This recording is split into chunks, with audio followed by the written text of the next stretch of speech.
Good business is where you find it, and for Omni Consumer Products, good business was found everywhere. Built on competitive pricing, backroom deals, intense government lobbying, and the aggressive acquisition of competitors, OCP was a dominant force in every market it entered. OCP manufactured products and provided services for virtually every consumer need. The conglomerate's reach extended from basic toiletries like toothpaste and razors to entire industries typically considered non-profit, such as hospitals and prisons. The company was composed of dozens of subsidiaries and divisions, owning news programs such as Media Break and private military and security companies such as Security Concepts and Urban Rehabilitators. OCP was one of the largest defense contractors utilized by the United States Armed Forces and the Department of Defense. Growing to become a key part of the military-industrial complex, the company's equipment and private military corporations, or PMCs, were ubiquitous in virtually every major conflict. As a true megacorporation, the company was ultimately responsible solely to its shareholders, though senior executives were granted a high degree of latitude within the company so long as dividends were paid.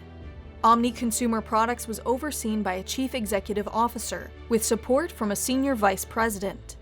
Promotions were handed out not based on merit or skill, but based on company loyalty, internal machinations, or impressive presentations. The board of directors, therefore, exercised very little actual power and served mainly to rubber stamp the proposals of upper management. Omni Consumer Products' ambitions were not limited merely to corporate dominance, however, and aimed to privatize an entire city, transforming OCP into a type of corporate state. The city of Detroit, overrun with crime and its infrastructure crumbling, was the ideal place for the company to launch this core initiative.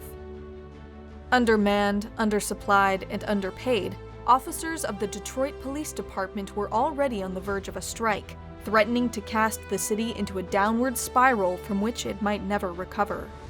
Desperate to regain control, the city contracted OCP to fund and operate its police services, giving it, in effect, complete control over the DPD. Ostensibly to give something back to the community, OCP began work on new pilot projects that would pave the way for Detroit to be revitalized and rebuilt as Delta City. Different proposals detailing how to eliminate the high crime rates in the inner city were brought before the company's executives.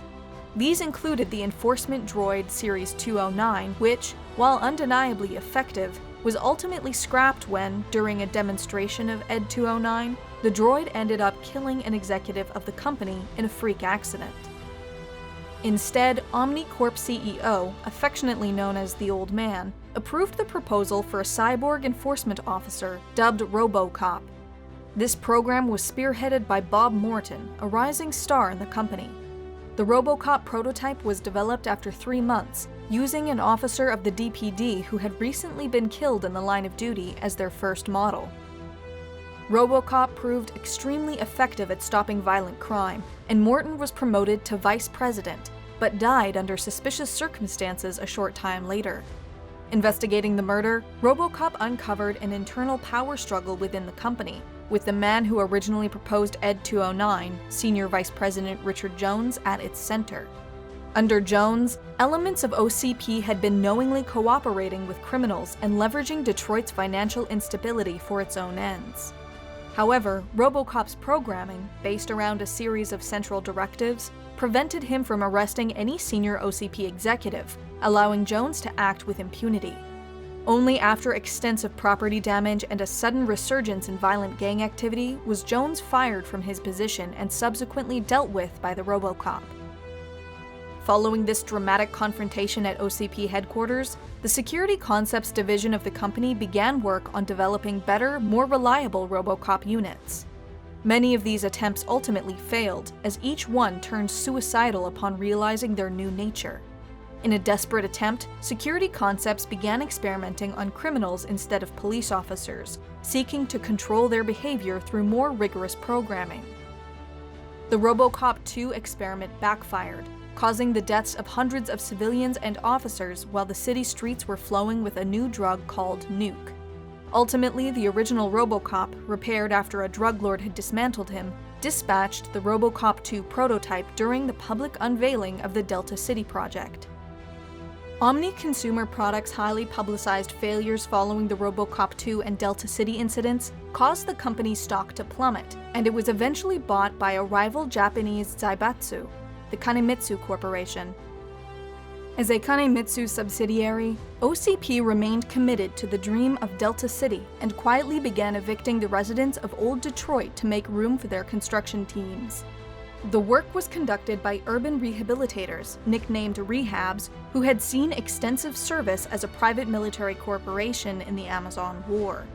This forced displacement and the less than ethical methods of the Rehabs created an immense backlash across the city.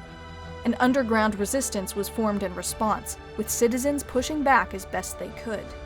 But with both OCP and the Kanemitsu Corporation's own robotic police force deployed against them, the odds were not in their favor. After RoboCop was damaged protecting civilians from the Rehabs, he was taken by the resistance and reprogrammed to remove the directives that had prevented him from arresting OCP executives. The actions of the RoboCop against the Rehabs and OCP turned the tide for the resistance, who were able to broadcast the full extent of OCP's actions to the rest of the world.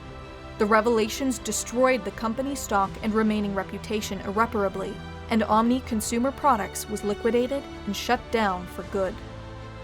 Omni Consumer Products now lives on only in its greatest creation, an officer dedicated to serving the public trust, protecting the innocent, and upholding the law.